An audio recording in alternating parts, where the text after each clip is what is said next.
Nanginginig ang mga kamay ni Jessa habang nakatitig sa pulang numero sa cellphone niya. Isang incoming call mula sa papa niya, si Don Enrico. Alam niyang may kailangan na naman ang ama at karaniwan ay pera iyon. Pero iba ngayon dahil sa tono ng text message na nauna, "Anak, kailangan nating mag-usap. Napaka-importante." Ngayon na. Lumabas siya sa faculty room ng Santiago Academy, ang eskwelahang pinagtuturuan niya at pagmamay-ari ng kanilang pamilya, at nagtungo sa tahimik na sulok ng hallway. Ang bawat hakbang niya ay puno ng kaba. "Anak, kailangan mong magpakasal," sabi ni Don Enrico, ang boses niya ay tila desperado at may bahid ng takot. Ngayon na. Walang ibang paraan para mailigtas ang eskwelahan. Utang, Jessa. Malaking utang. Ang kanyang mga salita ay parang suntok sa sikmura ni Jessa. Nagulantang siya. Kasal? Sino? Bakit? Ang lahat ng pangarap niya para sa kanyang kinabukasan ay biglang naglaho. Ang kanyang pagiging dedikado at idealistikong guro ay tila walang saysay sa harap ng matinding krisis na ito. "Papa, anong pinagsasabi mo?" tanong ni Jessa, nanginginig ang boses. "Kasal? Sa sino? Hindi kita maintindihan." Ang kanyang isip ay nagulo. Sino ang kanyang mapapangasawa? Isang taong hindi niya kilala? Para lang sa pera? Si Elijah de la Torre, anak. Isang sekretarya. Makikipagkita tayo sa kanya mamaya. Wala na tayong oras, Jessa. Kailangan mong gawin to para sa ating pamilya, sagot ng kanyang ama, at narinig niya ang pagbuntong hininga nito bago tuluyang ibaba ang tawag. Nanlamig ang buong katawan ni Jessa. Elijah de la Torre. Isang sekretarya. Hindi niya ito kilala. Hindi niya ito nakita kailanman. Ngunit kailangan niyang magpakasal dito. Ang ideya ay walang katotohanan.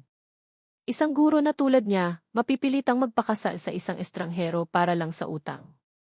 Ang kanyang pagkatao, ang kanyang reputasyon, ay nakasalalay sa isang kasunduan na hindi niya pinili.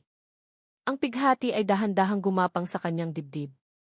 Ang dati malinaw na landas ng kanyang buhay ay biglang nabalot ng dilim. Nagsimulang lumabo ang kanyang paningin habang ang kanyang mga luha ay nagbabanta ng bumagsak. Ilang oras lang ang lumipas, ngunit tila isang dekada na ang nakalipas. Narito si Jessa, sa isang maliit na munisipyo, nakasuot ng simpleng puting bestida na tila minadali lang. Ang tahimik na bulungan ng ilang taong dumalo, na tila mga anino lamang, ang bumalot sa kanya. Nasa harap niya si Elijah, isang lalaking matangkad at payat, may seryosong mukha at mga mata na tila may malalim na tinatago. Ang kanyang suot ay simple, isang long-sleeve polo shirt at slacks, nakabaligtaran ng formal na damit na karaniwan niyang nakikita sa mga kasal. Walang kilig. Walang saya. Tanging pagkabahala at isang malalim na pagkalito ang nadarama ni Jessa. Ang lahat ay nangyari ng mabilis. Ang mga salita ng alkalde, ang mga pangako na binigkas nila, na tila walang kahulugan kay Jessa. Sa bawat si-do na lumalabas sa kanyang labi, naramdaman niya ang pagbigat ng kanyang puso. Ito ba ang kanyang kapalaran? Ang ikulong ang kanyang sarili sa isang kasunduan na walang pagmamahal. Nagpapanggap siyang masaya at payapa, ngunit sa loob niya ay parang ginugutay ang kanyang pagkatao. Matapos ang seremonya, habang naglalakad sila palabas ng munisipyo, biglang may 4 na maliliit na nilalang ang tumakbo papalapit sa kanila. Ang kanilang mga tinig ay masiglang umalinggaw sa paligid. "Papa Eli," sigaw ng isang maliit na batang lalaki habang niya yakap si Elijah. "Mama Jessa." "Nandito na po kayo," sigaw ng isang batang babae, at bago pa man makapag-react si Jessa, yumakap na siya sa kanyang mga binti. Nanlaki ang mga mata ni Jessa. "Mama." Hindi. Hindi ito maaaring totoo. 4 na bata. Ang kanyang mundo ay muling gumuho. Niyakap ni Elijah ang mga bata at tiningnan siya, ang kanyang mga mata ay puno ng pag-aalala. "Sila ang aking mga anak," bulong ni Elijah, tila nag-aalangan. "Mga anak," ulit ni Jessa, halos hindi makapaniwala. Hindi lang kasal, kundi biglang naging ina siya ng 4 na bata.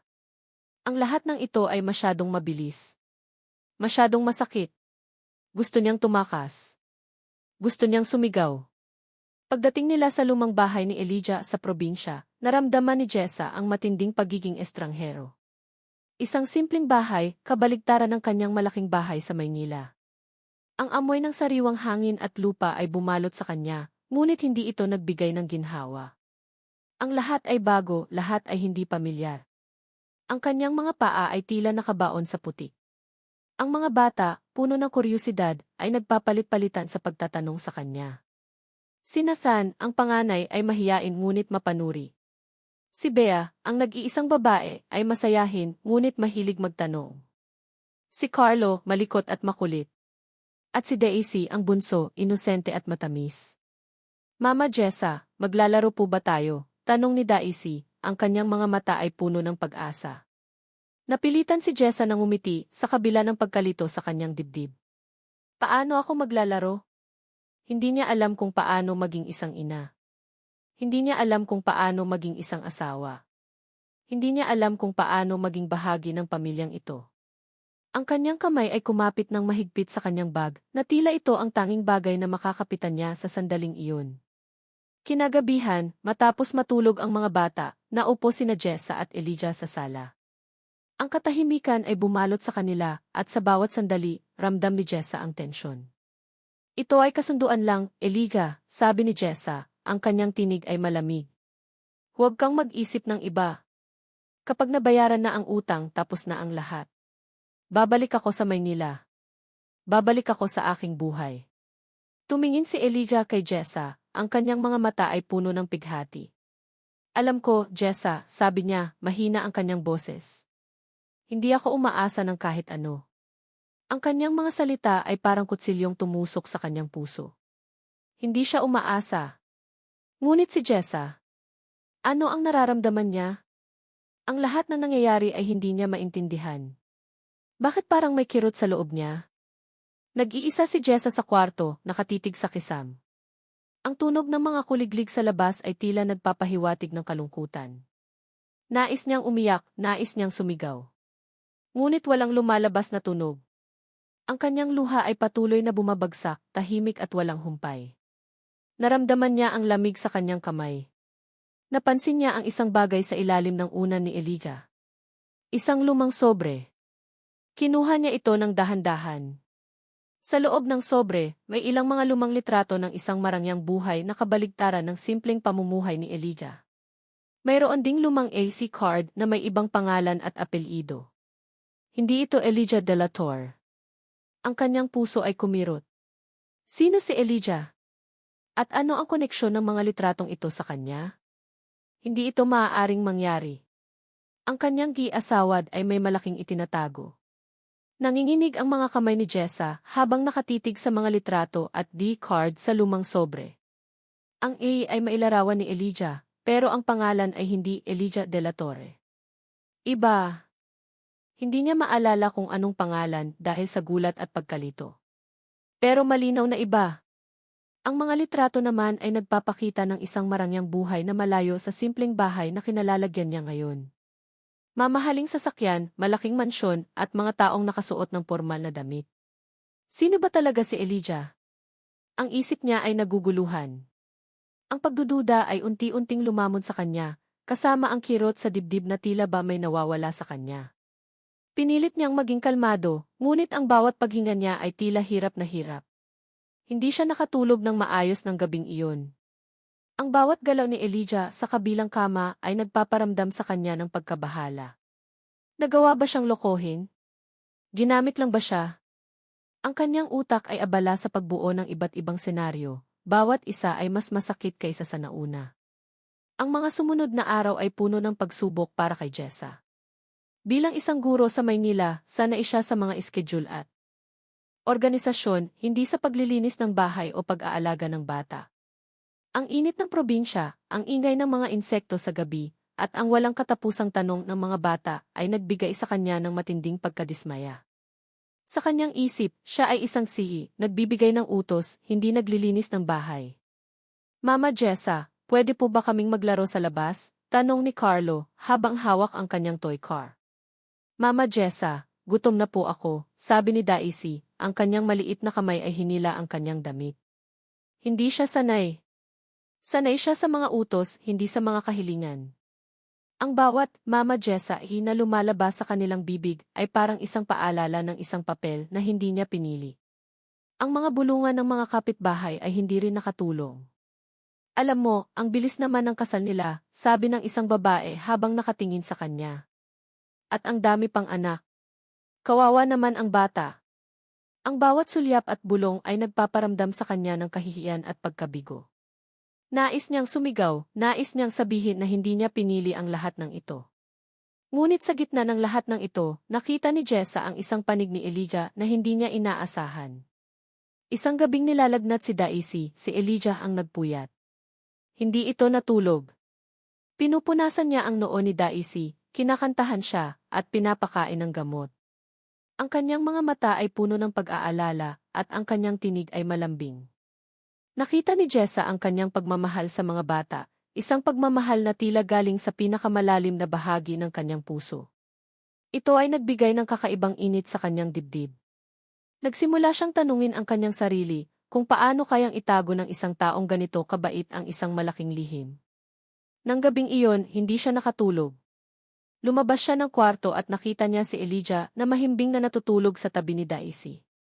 Ang kanyang mukha ay payapa at ang kanyang kamay ay nakahawak sa kamay ng bata. Naramdaman ni Jessa ang isang kakaibang init sa kanyang dibdib. Ang paghanga sa kanyang kabaitan, paghanga sa kanyang pagmamahal. Ang lahat ng ito ay bago sa kanya. Sinubukan ni Jessa na tawagan ang kanyang assistant para alamin kung mayroon ng pagbabago sa sitwasyon ng eskwelahan at utang ng ama. Ngunit ang balita ay pareho. Ang utang ay naroon pa rin at ang kasunduan ay nananatili. Ma'am Jessa, wala pa po tayong maibibigay na magandang balita. Kailangan pa rin po natin ng oras, sabi ng kanyang assistant. Naramdaman niya ang pagkadismaya. Hindi siya makakabalik sa Maynila. Hindi siya makakabalik sa kanyang buhay. Ang kanyang buhay ay ganito na lang. Isang iina, apat na bata na hindi niya anak at asawa ng isang lalaki na may nakatagong nakaraan. Ang kanyang puso ay puno ng pagkalito.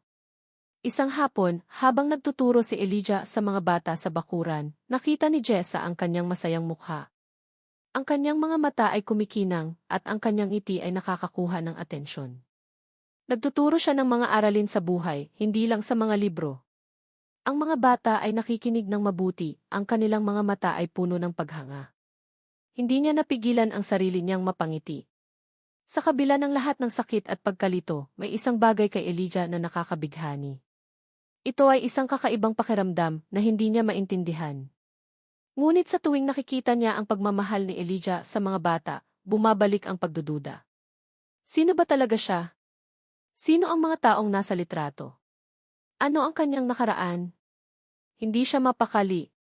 Ang kuryosidad ay unti-unting lumalaki sa kanyang dibdib, na tila isang lason na dahan-dahang lumalason sa kanyang isip. Kailangan niyang malaman ang katotohanan. Hindi niya kayang mamuhay sa kasinungalingan o sa pagdududa. Ang bawat sandali ng kanyang pananatili sa bahay na iyon ay tila isang pagsubok sa kanyang pasensya. Kinagabihan, matapos matulog ang mga bata, naupo si Jessa sa tabi ni Elijah sa sala. Ang ilaw ng lampara ay nagbigay ng isang malambot na liwanag sa kanyang mukha. Naramdaman niya ang pagbilis ng tibok ng kanyang puso. Ito na. Oras na para harapin siya. Elijah, sabi ni Jessa, ang kanyang boses ay nanginginig. Inilabas niya ang sobre at ang mga laman nito. May nakita ako. Tumingin si Elijah sa kanya, ang kanyang mga mata ay puno ng pagtataka. Ang kanyang mukha ay namutla nang makita ang mga litrato at anggi. Ang mga litrato, patuloy ni Jessa. At ang AC card. Sa ilalim ng unan mo. Sino ang mga taong ito? Bakit may ibang pangalan sa gimo? Sino ka ba talaga, Elijah? Ang kanyang mukha ay biglang namutla. Ang kanyang mga mata ay nanlaki at nakita ni Jessa ang takot at pagkabalisa sa kanyang mukha. Hindi siya makapagsalita. Ang kanyang katahimikan ay tila isang kumpirmasyon sa lahat ng kanyang pinangangambahan. Sino siya? Ang kanyang pagkabigla ay nagbigay ng mas matinding pagdududa sa puso ni Jessa. Ang laso ng pagdududa ay kumalat na sa buong sistema ni Jessa. Naramdaman ni Elijah ang matinding kaba nang makita ang sobre sa kamay ni Jessa. Ang litrato ng kanyang pamilya at ang lumang ihi na may pangalang Miguel de la Torre ay nakalantad. Ang sikreto na matagal niyang itinago ay biglang nasa bingit ng pagkabunyag. Nais niyang magsinungaling, nais niyang itago ang lahat, ngunit ang mga mata ni Jessa ay nanlilisik, puno ng pagdududa at galit na tila tumatago sa kanyang kaluluwa. Ang kanyang pulso ay kumabog ng matindi. Ito na ang sandali ng katotohanan. Elijah, sino sila? Sino ka ba talaga? Ulit ni Jessa, ang kanyang boses ay nanginginig. Napayuko si Elijah. Hindi niya kayang diretsong tingnan ang mga mata ni Jessa. Hinihingal siya, pakiramdam niya ay naubusan siya ng hangin. Jessa, ang mga litrato sila ang aking pamilya, simula ni Elijah, ang kanyang boses ay halos pabulong. Ang bawat salita ay parang buhangin na dumudula sa kanyang mga daliri, mahirap bitawan. At ang pangalan sa iyon ang tunay kong pangalan. Narinig ni Jessa ang kanyang malalim na buntong hininga. Tunay na pangalan? Bakit hindi mo sinabi? At anong ibig sabihin ng mga litratong ito? Ang yaman nyo. Bakit ka nagtatago bilang isang sekretarya? Ang kanyang mga tanong ay sunod-sunod, puno ng pagkalito at galit. Jessa, matagal na kaming nawala sa isa't isa, sabi ni Elijah, pilit na pinapakalma ang sarili. Ang mga magulang ko, namatay sila. At ang mga bata, sila ang aking mga pamangkin. Ang mga anak ng kapatid kong namatay sa isang aksidente. Habang sinasabi niya ito, naramdaman niya ang sakit ng nakaraan. Ang kanyang lalamunan ay tila barado. Pero bakit mo sinabi na ikaw ay isang sekretarya? Bakit ka nagpapanggap? May kinalaman ba ito sa utang ng papa ko? Tanong ni Jessa, ang kanyang mga mata ay nanlilisik. Umiling si Elijah. Jessa, may kinalaman ito. Ang utang ng papa mo ito ang paraan ko para makalapit sa inyo. Para malaman ang katotohanan sa likod ng pagkamatay ng pamilya ko. Ang aksidente hindi lang basta aksidente. Ang kanyang tinig ay puno ng hinanakit. Hindi niya masabi ang buong katotohanan. Hindi pa. Napakagatlabi si Jessa. Hindi siya nagsalita. Tiningnan lang siya at nakita ni Elijah ang pagkabigo sa kanyang mga mata. Tumayo si Jessa at umalis ng kwarto at sa sandaling iyon, naramdaman ni Elijah ang bigat ng kanyang lihim. Ang sakit na idinulot niya kay Jessa ay hindi niya kayang tingnan. Makalipas ang ilang araw, ang tensyon sa pagitan ni Jessa at Elijah ay bahagyang kumalma. Hindi na siya tinatanong ni Jessa tungkol sa litrato, ngunit ramdam ni Elijah ang pagdududa sa kanyang mga mata.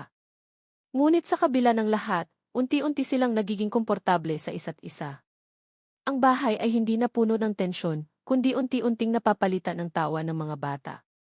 Araw-araw, pagkatapos ng trabaho ni Elijah bilang guro sa community school malapit sa kanila, umuuwi siya at nakikita si Jessa na abala sa pag-aalaga sa mga bata. Nagsimula si Jessa na magbasa ng mga libro sa kanila, maglaro ng piko sa bakuran at magturo ng mga aralin. Nakita ni Elijah ang kanyang pagbabago, mula sa isang babaeng malamig at walang pakialam sa buhay probinsya, tungo sa isang mapagmahal na ina. Ang kanyang ngiti na dati bihira niyang makita ay unti-unting lumilitaw. Isang gabi, habang nagtuturo si Elijah kay Nathan sa kanyang assignments, naramdaman niya ang paglapit ni Jessa. Elijah, pwede mo ba akong tulungan dito? Tanong ni Jessa, habang hawak ang isang libro tungkol sa pagtatanim ng gulay. Gusto kong matuto. Nagulat si Elijah. Si Jessa, ang guro at may-ari ng isang prestihiyosong eskwelahan na sanay sa corporate world at mga libro, gustong matuto tungkol sa pagtatanim. Ngumiti siya. Sige, Jessa. Tutulungan kita. Nag-usap sila ng matagal tungkol sa iba't ibang uri ng halaman, ang kanilang pangangailangan at ang kanilang kahalagahan. Naramdaman ni Elijah ang kanilang pagiging malapit. Sa sandaling iyon, nakalimutan niya ang lahat ng kanyang lihim, ang lahat ng kanyang pinagdaanan. Naramdaman niya ang tunay na pagmamahal na unti-unting lumalaki sa kanyang puso para kay Jessa. Ang hangin ay tila masariwa at ang bawat salita ay tila isang himig. Ngunit ang ligaya na iyon ay hindi nagtagal. Isang araw, habang abala si Jessa sa pag-aalaga kay Liam na nilalagnat, bigla siyang kinabahan. Nagkaroon ng matinding ulan at baha. Ang kalsada ay hindi na madadaanan. Kailangan nilang dalhin si Liam sa ospital. Ngunit walang makukuhang sasakyan. Elijah, anong gagawin natin? Tanong ni Jessa, ang kanyang mga mata ay puno ng pag-aalala. Lumalala ang lagnat ni Liam. Jessa, huwag kang mag-alala, sabi ni Elijah, pilit na pinapakalma ang kanyang sarili. May alam akong daan. Malayo pero madadaanan. Maglakad tayo. Habang naglalakad sila sa gitna ng baha, dala-dala ni Elijah si Liam. Si Jessa naman ay nagdala ng mga gamit. Naramdaman ni Elijah ang kanyang pagiging matatag, ang kanyang pagiging mapagmahal. Hindi siya nagreklamo sa kabila ng hirap. Sa kanyang mukha, nakita niya ang pagmamahal ng isang tunay na ina. Ang baha ay tila isang pagsubok, ngunit ang kanilang pagkakaisa ang naging sandigan. Sa ospital, matagumpay na naagapan ang lagnat ni Liam. Nakita ni Elijah ang ginhawa sa mukha ni Jessa. Niyakap niya si Liam ng mahigpit, at sa sandaling iyon, alam niyang mahal na ni Jessa ang mga bata. At siya, mahal na rin niya si Jessa. Ngunit ang kanyang mas malalim na lihim ay patuloy na bumubulong sa kanyang isip. Paano kung malaman ni Jessa ang lahat? Paano kung iwan niya siya? Kinagabihan, habang mahimbing na natutulog si Jessa sa tabi ng mga bata, lumabas si Elijah ng kwarto. Kailangan niyang tawagan si Manang Sita, ang matandang kasambahay na kasama nila noon. Manang Sita, kumusta na po kayo? Tanong ni Elijah. Elijah, may kailangan kang malaman, sabi ni Manang Sita, ang kanyang tinig ay may bahid ng pagkabahala. May naghahanap kay Jessa. Galing sa Maynila. Ang kanyang ama, si Don Enrico. At may kasama siyang mga tao. Mukhang hindi maganda ang kanilang intensyon. Nanlaki ang mga mata ni Elijah. Ang ama ni Jessa. Nalaman na ba niya ang lahat? Ang kanyang puso ay kumabog ng matindi. Ang pamilya Santiago. Ang mga taong may kinalaman sa kanyang nakaraan. Hindi ito maaaring mangyari. Hindi niya hahayaang mapahamak si Jessa at ang mga bata dahil sa kanya. Manang Sita, sino ang mga taong iyon? Tanong ni Elijah, ang kanyang boses ay nanginginig. Hindi ko alam, Elijah. Pero sinisiguro kong hindi sila maganda ang intensyon. Mukhang seryoso ang kanilang hinahanap. Mas mabuti kung mag-iingat ka, sagot ni Manang Sita, bago nito ibaba ang tawag. Naramdaman ni Elijah ang lamig sa kanyang buong katawan. Naglakad siya papunta sa bintana at tiningnan ang madilim na kalangitan. Ang kanyang mga lihim. Ang kanyang nakaraan. Ang lahat ay unti-unting lumalabas sa liwanag. At alam niyang darating ang araw na kailangan niyang harapin ang lahat. Pagbalik niya sa kwarto, nakita niya si Jessa na mahimbing na natutulog. Ang kanyang mukha ay payapa. Ang mga bata ay mahimbing din, napakabuti niya. Napaka-inosente. Hindi niya kayang masira ang kanyang buhay. Hindi niya kayang ipahamak siya. Kailangan niyang protektahan si Jessa, kahit pa ang ibig sabihin nito ay kailangan niyang lumayo. Kailangan niyang gawin ang tama. Bumalik siya sa sala at naupo. Pinikit niya ang kanyang mga mata. Ang imahe ni Jessa, ng mga bata, at ang alaala ng kanyang tunay na pamilya ay naghalo-halo sa kanyang isip. Hindi niya alam kung ano ang gagawin. Ngunit alam niyang may darating na gulo. At kailangan niyang maging handa. Kailangan niyang protektahan ang mga taong mahal niya, kahit pa ang ibig sabihin nito ay kailangan niyang harapin ang lahat ng kanyang kinatatakutan.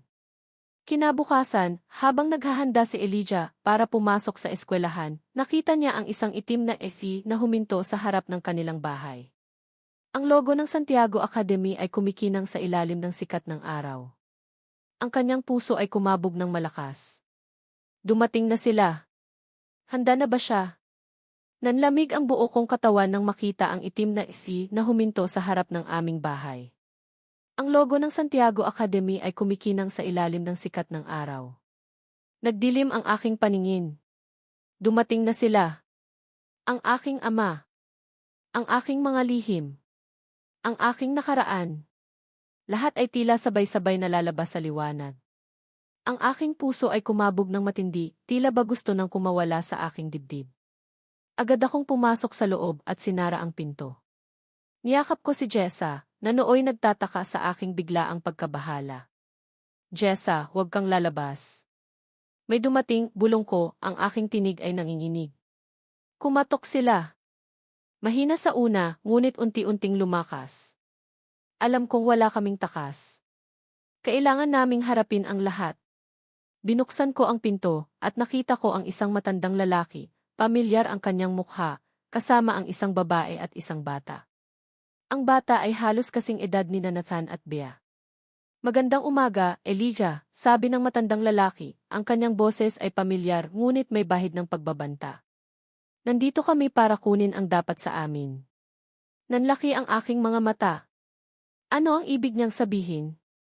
Sino sila, Elijah? Tanong ni Jessa, na nasa likod ko, ang kanyang boses ay puno ng pagkalito at pagkabahala. Ako si Don Mateo de la Torre, ang iyong tiyuhin, sabi ng matandang lalaki, habang itinuro ang babae sa kanyang tabi. At ang babaeng ito, si Katrina. Ang iyong kapatid. At ang batang ito, si Andre, ang aming anak. Nanlaki ang mga mata ni Jessa. Kapatid? Anak, bulong niya.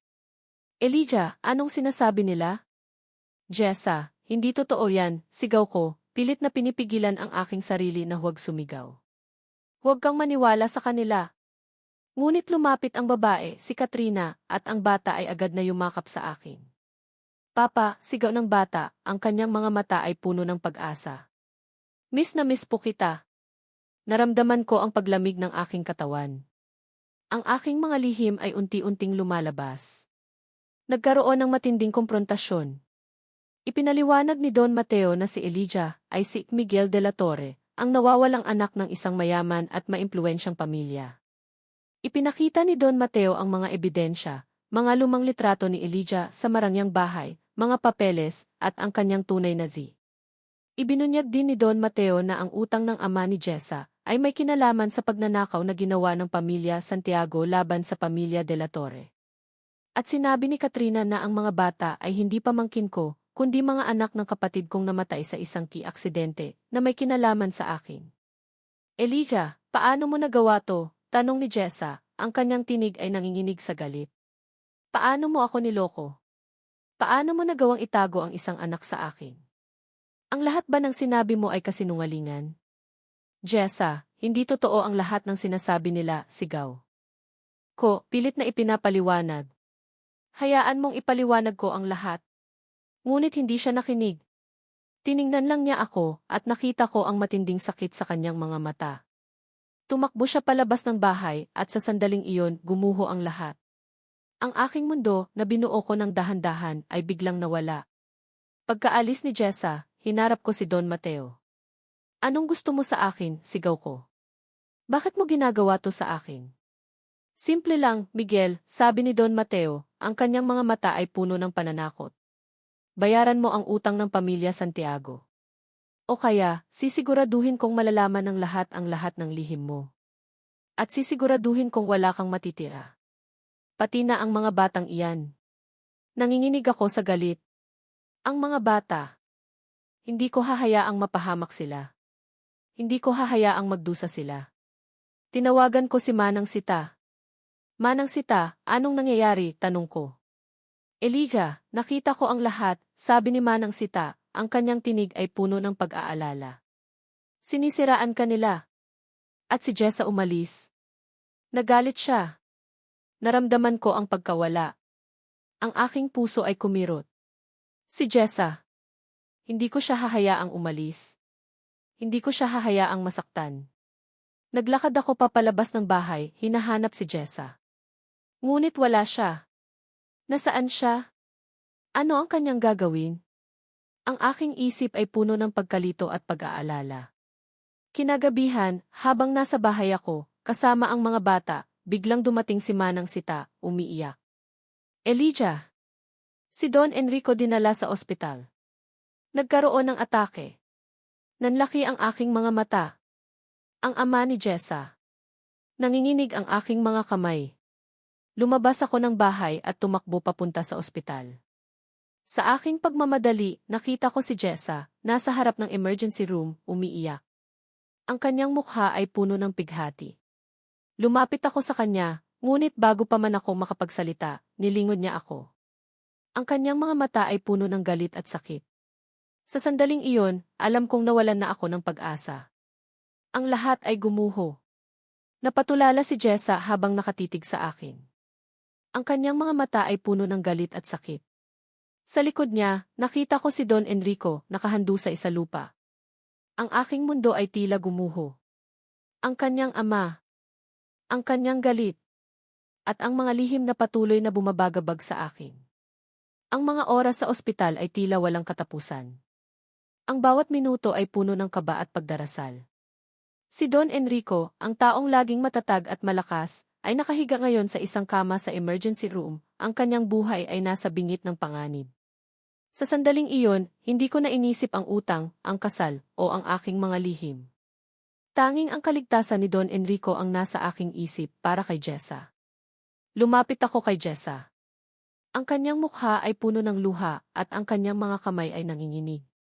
Jessa, huwag kang mag-alala. Magiging maayos ang lahat, sabi ko, pilit na pinapakalma ang aking sarili.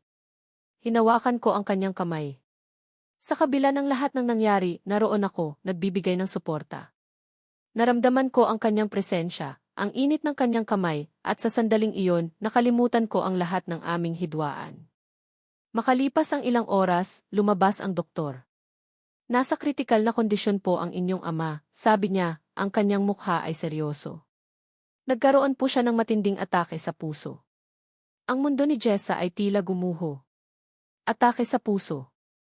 Ang bawat salita ay parang kutsilyong tumusok sa kanyang dibdib. Pinayagan kaming pumasok sa kanyang kwarto. Ang silid ay tahimik, tanging ang tunog ng mga makina ang maririnig. Nakahiga si Don Enrico sa kama, ang kanyang mukha ay maputla at ang kanyang paghinga ay mabagal. Lumapit si Jessa sa kanya at hinawakan ang kanyang kamay. Ang kamay na dati ilaging matapang, ngayon ay malamig at mahina. Papa, bulong ni Jessa, ang kanyang tinig ay nanginginig. Pakiusap, lumaban ka. Naramdaman ko ang mahinang paggalaw ng kanyang daliri. Dahan-dahan siyang nagmulat ng mata. Ang kanyang mga mata ay nanlumo, ngunit nakita ko ang pagmamahal. Pilit siyang nagsalita. Utang. Pamilya de la Torre. Patawad di. Ang kanyang mga salita ay halos hindi marinig, ngunit malinaw sa akin. Ang pagkalito ay bumalik sa akin. Utang. Pamilya de la Torre. At patawad? Ano ang ibig niyang sabihin? Bago pa man makapagtanong si Jessa, muling pumikit ang kanyang mga mata. Ang kanyang huling hininga. Ang kanyang huling salita. Ang kanyang huling paalam. Ang kanyang kamay ay lumuwag sa pagkakahawak ni Jessa. Papa, sigaw ni Jessa, umiiyak. Ngunit huli na. Ang kanyang buhay ay nagwakas na. Sa sandaling iyon, naramdaman ko ang matinding sakit. Ang pagkawala ng kanyang ama, kasama ang lahat ng kanyang lihim, ay tila isang malaking palaisipan na kailangan niyang lutasin. Ang sakit ni Jessa ay tila sakit ko rin. Makalipas ang libing ni Don Enrico, bumalik si Jessa sa Maynila. Ang kanyang mansyon ay tahimik, malungkot at parang walang buhay. Sa bawat sulok, ramdam niya ang presensya ng kanyang ama, ang kanyang mga alaala. Ngunit kasama ng mga alaala ay ang mga tanong na hindi masagot. Ang utang, ang Pamilya de la Torre, at ang patawad. Kailangan niyang malaman ang katotohanan. Para sa kanyang ama. Para sa kanya. At para sa kanilang pamilya. Sinimulan niyang halughugin ang opisina ng kanyang ama sa Santiago Academy. Ang bawat folder, bawat dokumento, ay binasa niya ng mabuti. Maraming oras ang lumipas. Sa bawat pahina, unti-unti niyang nalaman ang kanyang mga lihim. Ang kanyang mga transaksyon, ang kanyang mga pinasok na kasunduan, at ang mga taong nakasalamuha niya. Nandoon ang mga pangalan ng iba't ibang company, at ang mga utang na unti-unting lumalaki. Ngunit wala siyang makita na direktang koneksyon sa Pamilya de la Torre. Sa gitna ng kanyang paghahanap, nakita niya ang isang lumang dyaryo na nakatago sa likod ng kabinet. Ang petsa ay halos 10 taon na ang nakalipas. Ang headline, Trahedya sa Pamilya de la Torre, sunog, walang nakaligtas. Nanlaki ang kanyang mga mata. Isang sunog. Pamilya de la Torre. Ang kanyang puso ay kumabog ng matindi. May koneksyon.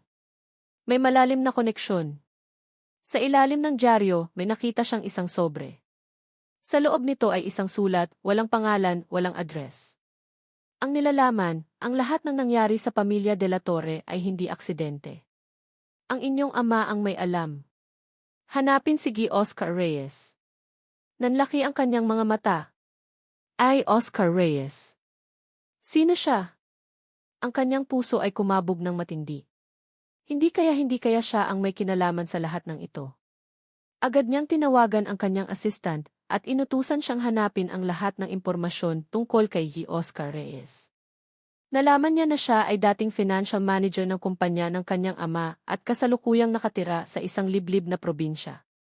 Dali-dali siyang pumunta doon. Nang makita niya si Reyes, nagulat siya. Ang kanyang mukha ay seryoso at ang kanyang mga mata ay may bahid ng pag-aalala. Reyes, kailangan ko pong malaman ang katotohanan, sabi ni Jessa, ang kanyang tinig ay nanginginig. Ano ang kinalaman ninyo sa pamilya de la Torre? At sa pagkamatay ng papa ko? Nag-alinlangan si Reyes. Ngunit sa huli, nagsimula siyang magsalita. Ikinuwento niya ang lahat. Ang iligal na operasyon ng kumpanya ni Papa na nagdulot ng sunog sa bahay ng pamilya de la Torre. Ang pagkamatay ng mga magulang ni Eliga at ang kanyang kapatid. Ang pagtatago ni Papa sa lahat ng ebidensya. At ang iutang B ay hindi lang basta utang, kundi kabayaran sa buhay na kanilang kinuha. Ang lahat ng ito ay pinlano ni Don Enrico at ni Don Fernando de la Cruz, isang kilalang negosyante at dating kaibigan ng kanyang ama, na siyang mastermind sa likod ng lahat. Nanginginig si Jessa sa galit at sakit. Ang lahat ng kanyang inakala ay gumuho. Ang kanyang pamilya, ang kanyang ama, ay may kinalaman sa isang trahedya. Ang kanyang buhay ay nabalot ng kasinungalingan. Sa loob ng ilang minuto, gumuho ang lahat ng kanyang pinaniniwalaan. Ang pagmamahal niya sa kanyang ama, ang paghanga niya sa kanilang company, ang lahat ng kanyang pinaghirapan, ay biglang naging walang kabuluhan. Ang kanyang buong pagkatao ay nabalot ng pagdududa. Sino siya? Sino ang kanyang pamilya? Habang bumibiyahe si Jessa pabalik sa probinsya, ang kanyang isip ay puno ng galit at sakit. Ang bawat detalye ng kwento ni Reyes ay umalinggaw sa kanyang pandinig. Hindi siya makapaniwala. Ang kanyang ama, isang kriminal. Ang kanyang pamilya, may kinalaman sa pagkamatay ng mga magulang ni Elijah at ng kanyang kapatid. Ang utang. Hindi ito utang. Ito ay kabayaran sa kanilang buhay. Naramdaman niya ang bigat sa kanyang puso. Si Elijah. Ang kanyang mga lihim. Ang kanyang galit. Ngayon, naiintindihan na niya ang lahat. Ang kanyang pagnanais na alamin ang katotohanan. Ang kanyang pagpapanggap. Ang kanyang pag-aalaga sa kanyang mga pamangkin. Ang lahat ay may koneksyon. Sa wakas, naiintindihan na niya ang lahat. Ngunit ang sakit ay mas matindi kaysa sa inakala niya. Hindi lang siya naloko. Ang kanyang buong buhay ay nabalot ng kasinungalingan. Kailangan niyang harapin ang lahat. Kailangan niyang sabihin kay Elijah ang lahat ng nalaman niya. At kailangan niyang harapin si Don Fernando de la Cruz. Habang papalapit siya sa bahay ni Elijah, nakatanggap siya ng isang text message mula sa isang hindi kilalang numero. Isang litrato ni Elijah. Hawak niya ang isang kutsilyo at nakatayo siya sa harap ng isang taong nakahiga sa lupa. Ang kanyang mukha ay seryoso at ang kanyang mga mata ay puno ng galit. Ang mensahe, nalaman na niya. Handa na siyang gawin ang lahat para itago ang lihim. Nanlaki ang kanyang mga mata. Ano ito? Si Elijah. Ang taong nagbigay sa kanya ng pag-asa, ang taong unti-unti niyang minamahal. Kaya niya bang gawin iyon? Sino ang taong nakahiga sa lupa? Ang kanyang puso ay kumabog ng matindi. Isang bagong misteryo. Isang bagong pagdududa. Kailangan niyang bumalik. Kailangan niyang malaman ang katotohanan. Ang lahat ay tila isang malaking palaisipan na hindi niya maintindihan. Nanginginig ang aking mga kamay habang nakatitig sa screen ng cellphone ko. Ang litrato ni Elijah. Hawak ang kutsilyo. At ang taong nakahiga sa lupa. Ang mensahe, nalaman na niya. Handa na siyang gawin ang lahat para itago ang lihim. Ang aking puso ay kumabog ng matindi, tila ba gusto nang kumawala sa aking dibdib. Sino ang taong iyon? At si Elijah, kaya ba niyang gawin iyon? Ang lahat ng nalaman ko tungkol sa aking ama, sa pamilya de la Torre, at sa koneksyon ni Elijah sa lahat ng ito, ay tila naghalo-halo sa aking isip. Ang pagdududa, sakit at takot ay sabay-sabay na lumamon sa akin. Dali-dali akong bumalik sa bahay. Ang aking mga paa ay tila lumulutang sa lupa. Pagdating ko, nakita ko si Elijah sa sala, kalmado, nagbabasa ng libro sa mga bata. Ang kanyang ngiti ay payapa at ang kanyang presensya ay nagbigay ng kaunting ginhawa. Ngunit ang litrato sa aking cellphone ay patuloy na bumabagabag sa akin. Elijah, sabi ko, ang aking tinig ay halos pabulong. Nilapitan ko siya at ipinakita ang litrato. Ano ito? Sino siya? At bakit may kutsilyo? Nagulat si Elijah. Ang kanyang mga mata ay nanlaki nang makita ang litrato. Nag-alinlangan siya, hindi makapagsalita. Ang kanyang katahimikan ay nagpapakulo ng dugo sa aking ugat. Elijah, magsalita ka, sigaw ko, ang aking tinig ay nanginginig sa galit at takot. Sabihin mo sa akin ang totoo. May ginawa ka bang masama? Niyakap niya ang mga bata, na nooy nagtataka sa aking biglaang pagtaas ng boses. Pagkatapos ay tiningnan niya ako, ang kanyang mga mata ay puno ng pagkalito at pighati. Jessa, hindi ko siya pinatay, sabi niya, mahina ang kanyang boses. Hayaan mong ipaliwanag ko ang lahat. Umupo kami sa sofa. Ang mga bata ay nakikinig, puno ng kuryusidad. Nagsimulang magsalita si Elijah. Ikinuwento niya ang lahat. Ang taong iyon sa litrato, Jessa, siya si Mang Tonyo, simula ni Elijah, ang kanyang tinig ay nag-aalangan. Siya ang caretaker ng lumang property ng pamilya Santiago. Siya rin ang nakasaksi sa sunog. Siya ang magpapatunay sa lahat ng kasalanan ng papa mo at ni Don Fernando de la Cruz. Nanlaki ang aking mga mata. Mang Tonyo, ang caretaker na laging naroon sa aming lumang property. Hindi ako makapaniwala.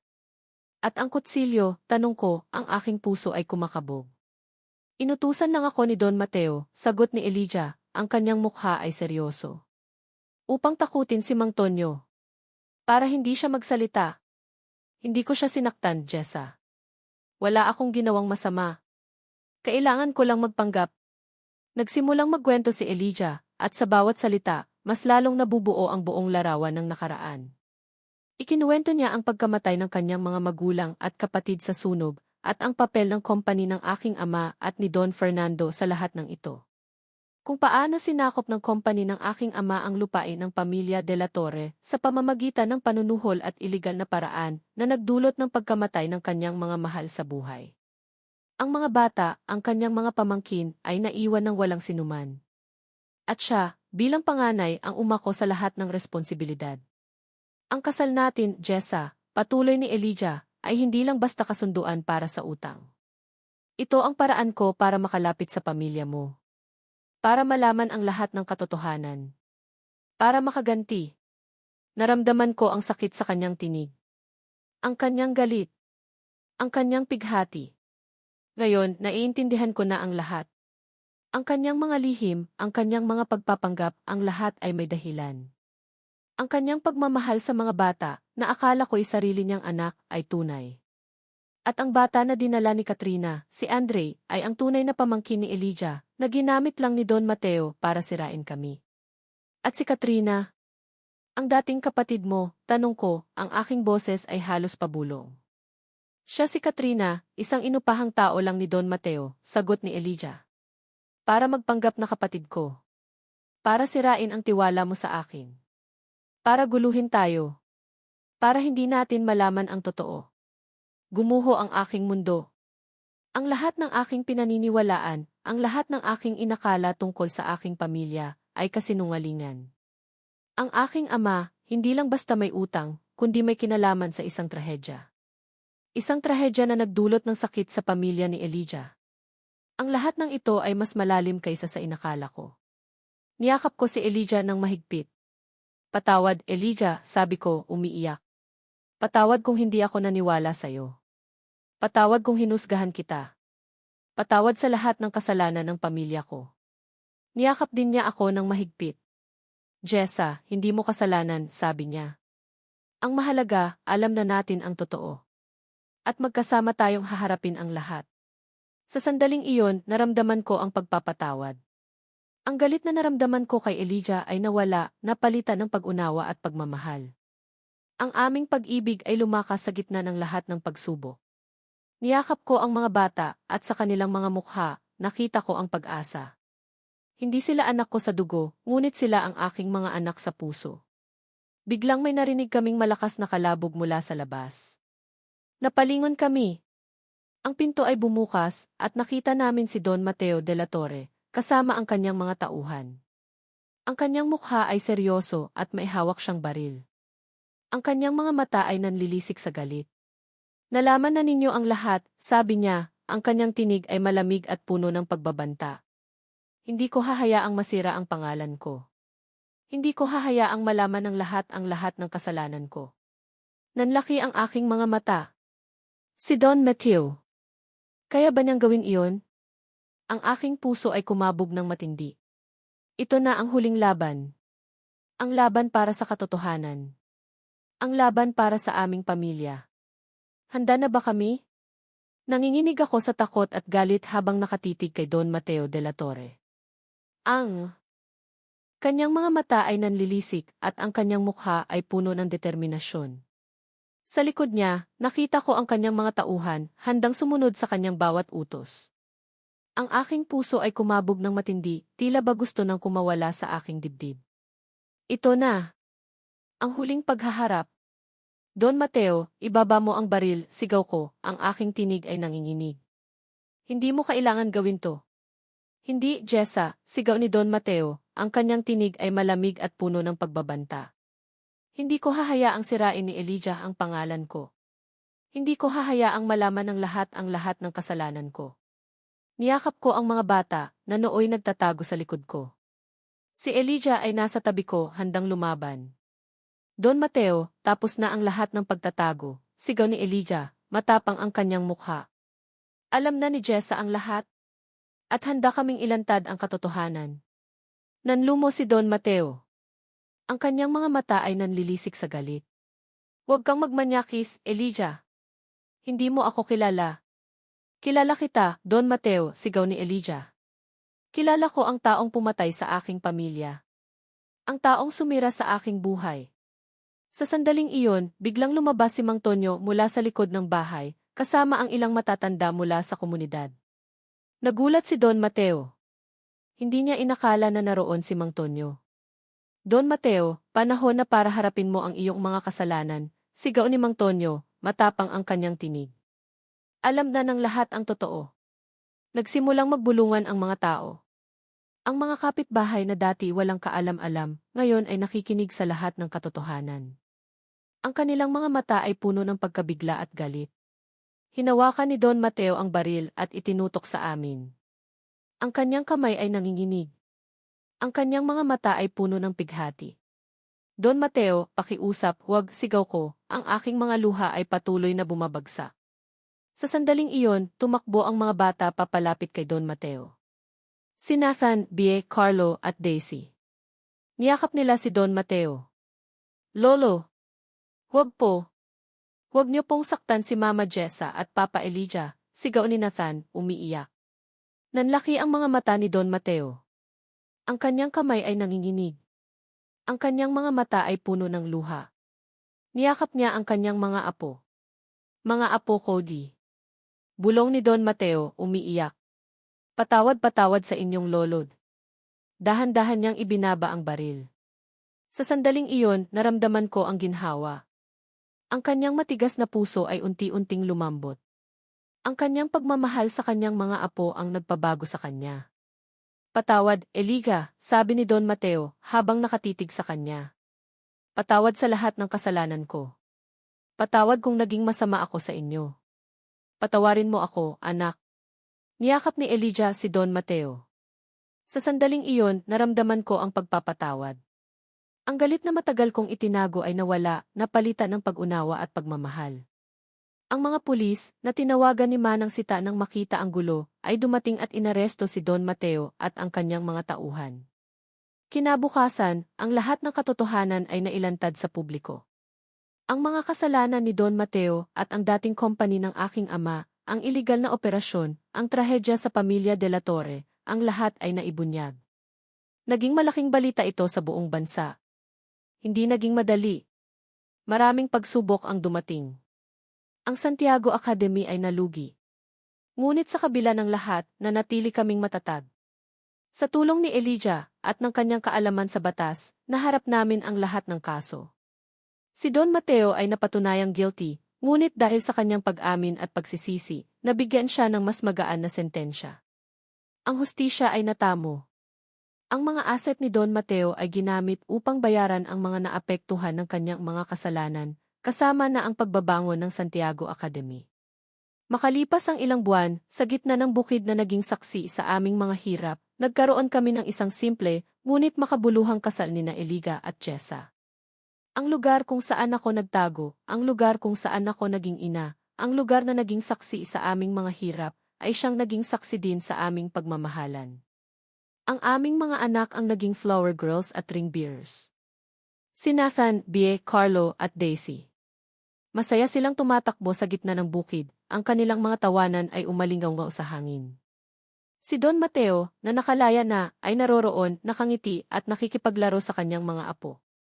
Ang kanyang mga mata ay puno ng pagmamahal at pagsisisi. Niyakap ako ni Elijah. Jessa, sa wakas, tayo na, sabi niya, ang kanyang mga mata ay kumikinang. Wala nang makakapaghiwalay sa atin.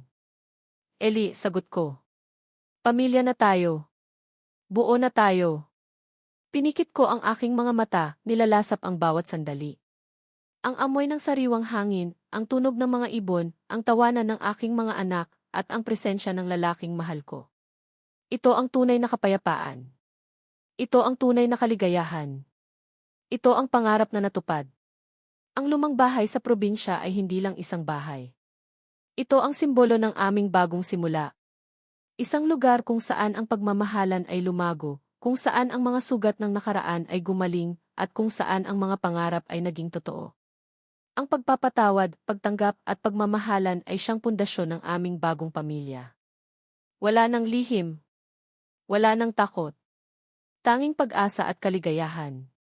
Ang lahat ng pagsubok ay nagpatunay lamang na ang tunay na pag-ibig ay kayang lagpasan ang anumang balakid. Sa aming minamahal na mga mambabasa, maraming salamat sa inyong walang sawang pagsubaybay sa bawat pahina ng kwentong ito. Ang inyong presensya, mula simula hanggang sa huling kabanata, ay siyang naging inspirasyon upang buuin ang bawat detalye ng buhay ni Jessa at Elijah. Hindi naging madali ang kanilang paglalakbay, puno ito ng mga balakid, sakit, at mga lihim na tila imposibleng ilantad. Ngunit sa bawat pagsubok na kanilang hinarap, nandoon kayo, kasama namin, sumasaksi sa kanilang pagbangon. Ang pagsusulat ng kwentong ito ay isang emosyonal na biyahe para sa akin. Nadama ko ang bawat sakit, bawat kaba, at bawat ligaya na pinagdaanan ng mga tauhan. Naging saksi ako sa kanilang pagtitiis, sa kanilang pagmamahalan, at sa kanilang paghahanap sa katotohanan. Higit pa sa isang simpleng kwento, nais kong ipaabot sa inyo ang mensahe na ang tunay na pag-ibig ay hindi nakikita sa kung anong meron ka, kundi sa kung sino ka sa kabila ng lahat ng lihim at pagsubok.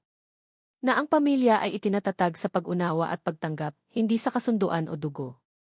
At na ang pagpapatawad at pag-asa ay laging nariyan, naghihintay na ating yakapin, upang makahanap tayo ng tunay na kapayapaan at kaligayahan. Sana ay naramdaman ninyo ang bawat damdamin na nais kong iparating. Naway magsilbing inspirasyon ang kwentong ito sa bawat isa sa atin na patuloy na lumaban para sa pagmamahalan, para sa pamilya, at para sa katarungan. Maraming salamat muli sa inyong pagmamahal at suporta. Kung mayroon man kayong mga saloobin o tanong, malugod ko itong tatanggapin. Ang inyong mga komento ay mahalaga sa akin. Hanggang sa muli nating pagkikita sa panibagong paglalakbay.